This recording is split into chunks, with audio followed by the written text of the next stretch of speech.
Do not forget, you can support the channel with a like, and you can also subscribe to be aware of the latest published videos. Thank you. We hope that here you can find the latest news, ideas, and discoveries from the scientific world. The Kilwa Sultanate, the island state that dominated medieval East Africa. The Kilwa Sultanate was a powerful and prosperous city-state that once dominated the Swahili coast of East Africa. For centuries, this kingdom thrived as a hub of international trade, connecting the African continent to the wider Indian Ocean world. Its rise to power was marked by strategic alliances, skilled diplomacy, and a thriving economy, while its downfall was shaped by a combination of internal conflicts, external pressures, and changing global trade patterns. This is the story of the Kilwa Sultanate's rich history, how it began, how it ended, and what made it so special. The legendary beginnings of the Kilwa Sultanate. The origins of the Kilwa Sultanate are steeped in mythology. It was said that Kilwa's founder was Ali ibn al-Hasan Shirazi, and that his founding of Kilwa was down to family drama. Shirazi was said to be one of the 7 sons of the Emir al-Hasan of Shiraz, Persia, and an Abyssinian slave. As the legend goes, when Shirazi's father died, Shirazi was driven from his home and his inheritance by his 6 brothers. Shirazi packed up his household and with a small group of followers set sail out of Hormuz for Mogadishu, the richest city on the South African coast at the time. Unfortunately, not long after arriving, Shirazi fell afoul of the city's Somali elite and found himself driven out of this city as well.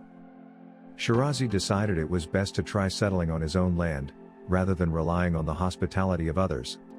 He sailed down the African coast and was said to have bought the island of Kilwa from the local Bantu people, a group of over 400 distinct ethnic groups who all spoke the same language. One version of the legend says that the island was owned by a Bantu king on the mainland and that it was connected to the mainland by a land bridge.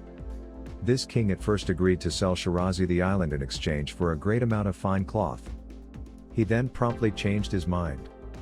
This came too late, however, as Shirazi had already destroyed the land bridge, turning Kilwa into a true island. In reality, it is believed that much of this legendary history was made up to legitimize Kilwa's ruling dynasty by tying it to Islam.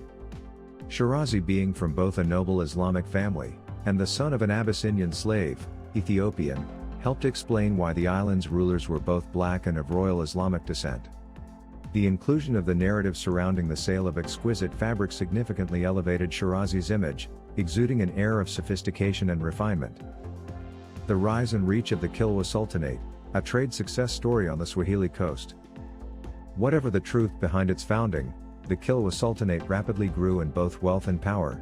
Its ideal location meant it was a much better trade center than Mogadishu or any of the other major ports or towns along the Swahili coast. Many wealthy merchants and immigrants from further north, like Persia and Arabia, began flocking to the island. It grew quickly and was soon able to establish a satellite settlement at Mafia Island. Unsurprisingly, with this success came conflict, especially with Mogadishu. The 2 powerful trade cities began vying for dominance over the Swahili coast. During the 12th century, Kilwa's 12th ruler, Suleiman Hassan, took the immensely prosperous city of Sofala from the Mogadishans. Sofala was a wealthy city in its own right, made rich through its trade of gold and ivory with Great Zimbabwe and Monomotepa. The taking of Sofala meant a massive influx of gold for the Kilwa Sultans, which they used to expand their powers and territories along the East African coast. Kilwa's power peaked during the 15th century. By this point, the Kilwa Sultanate had claimed overlordship of several important mainland cities including Sofala, Malindi, and Inyambane. On top of this, they had also claimed the island states of Mombasa, Pemba, Zanzibar, Mafia, Comoro, and Mozambique. Most of the trade-rich Swahili coast was now under their sway. Kilwa's expansion had its limits, however. The Sultanate's power was kept in check by 2 powerful independent states to the north, the Somali city-state of Barawa, a self-ruling republic, and what was left of Mogadishu. Heading southwards, the Kilwa Sultanate's power stretched as far as Cape Corinth. This isn't to say the Kilwa Sultanate had created an empire. Its territories were more like a confederation of commercial cities. Each of these had its own internal ruling elite, merchant communities and trade routes. These cities often reported to a governor or overseer appointed by the Kilwa Sultan, but the power of these governors varied. In Mozambique's case, the governor ruled in the Sultan's name, for example. In contrast, perhaps due to its great wealth, Sofala's governor was more akin to an ambassador than a ruler. The distinctive culture of Kilwa society. One of Kilwa's strengths lay in its social makeup. It may have started out as a Persian colony, but it soon became much more. Through intermarriage, the conversion of the local Bantu people, and heavy Arab immigration, Kilwa became a true melting pot. This intermixing of peoples from different places and backgrounds created a distinctive East African culture in Kilwa, and the region even developed its own language, Swahili. This doesn't mean there wasn't any distinction. Kilwa Muslims usually referred to themselves as Shiraz, meaning Arabs, while they called unconverted locals Zan, meaning infidels.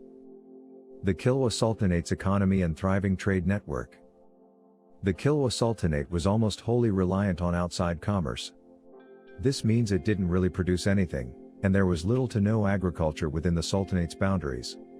Important supplies like grains, meat and other staple foods were bought from Bantu peoples who lived in the interior, which led to the building of large market towns in Bantu-controlled regions.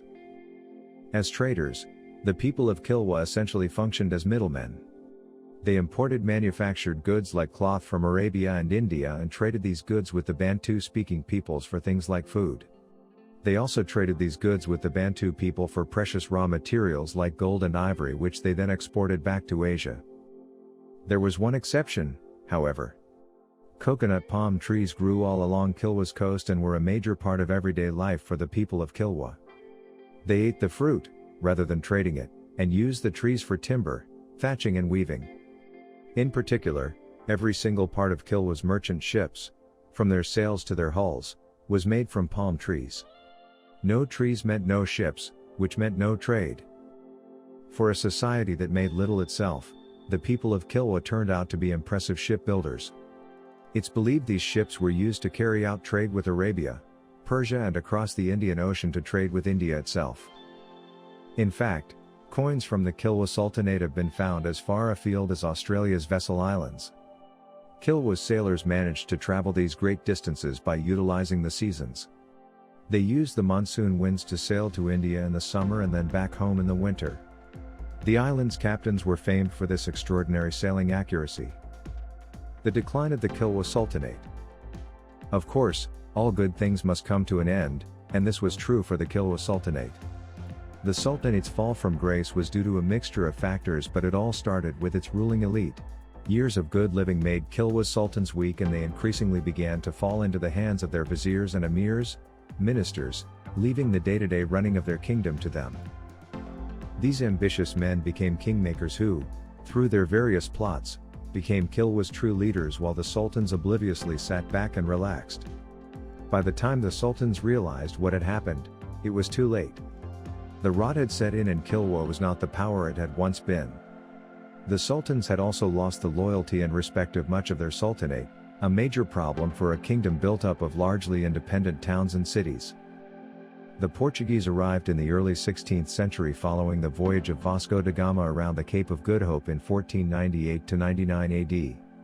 They wanted two things: to take control of the region's trade for themselves, and to convert as many of the locals to Christianity as they could. When the Portuguese approached Kilwa in 1500 and tried to strike up a trade deal with its then ruler, Emir Ibrahim, he refused and sent the Portuguese armada on its way. This may have been a mistake. The Portuguese Fourth Armada returned in 1502. This time they refused to take no for an answer.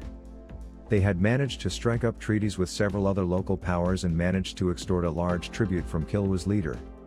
He was also forced to sign a treaty that allowed the Portuguese to build their own factories, and even a fort, in Sofala. Some historians have argued that Emir would have been better off playing nice with the Portuguese from the get-go.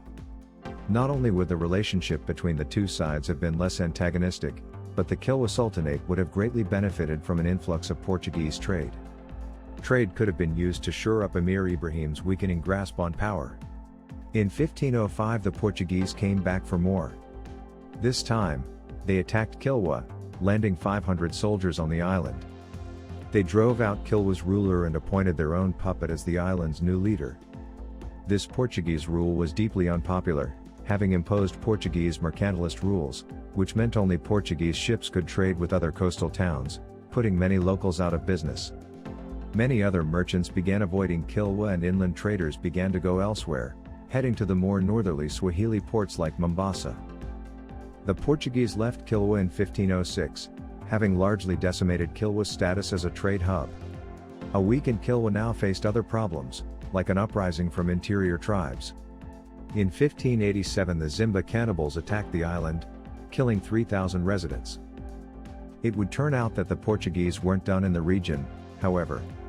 Around 1633, approximately 50 years later, the Portuguese adopted a more aggressive approach to gain control over the region's resources and eliminate their trade competitors.